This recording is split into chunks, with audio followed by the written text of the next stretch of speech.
Time now is 12 minutes past 7. The COVID inquiry has been, hard to listen to for those whose family members died and for those who want to believe as well that the people making decisions at the top of British government are calm and thoughtful and humane.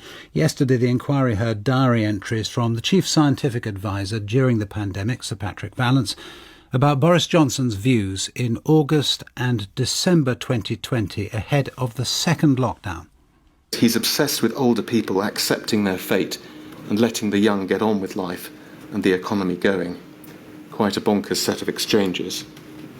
If we could look at page 308, please, on a similar theme.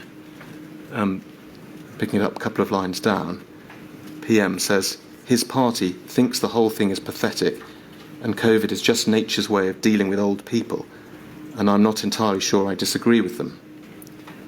A lot of moderate people think it's a bit too much.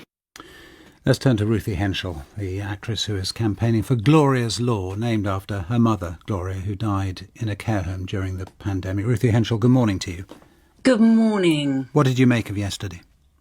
I thought it was pretty shocking, actually. With that kind of attitude, we had that in the 80s with AIDS. You know that it was a way of getting rid of all gays. So, you know that was I was so deeply shocked and offended because if I and thousands of others watched our families, I watched my mother die through a care home window while they were, kissing in corridors and cheersing each other for the marvellous job that they were doing. I would have liked to have just touched my mother. I would have liked to have just hugged her. But instead, I watched her confused, and for 4 months, within 4 months, she had gone from walking and talking and feeding herself to not being able to walk, stopping talking altogether. People died of loneliness. And is that a humane way to go? And I suppose the point there is the question that really wasn't addressed yesterday, which is whether the lockdowns themselves, never mind the language and the toxicity at number 10 and all the rest of it, but actually whether or not the lockdowns, in many cases, did more harm than good. And that is a question this inquiry has got to come up with an answer to, isn't it?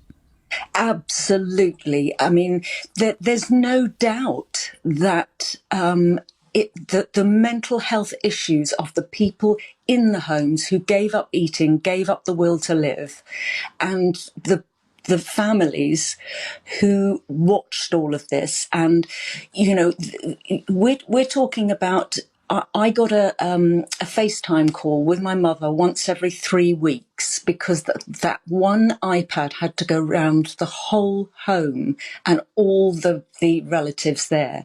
And she looked at that iPad. She had no idea what was going on because she had dementia. So she didn't know what an iPad was. And so it was absolutely, it's something you don't get over. It's very haunting to be trying desperately to get in to see your loved ones. And you know what? We treat the older people in this country appallingly. And that just said everything to me. And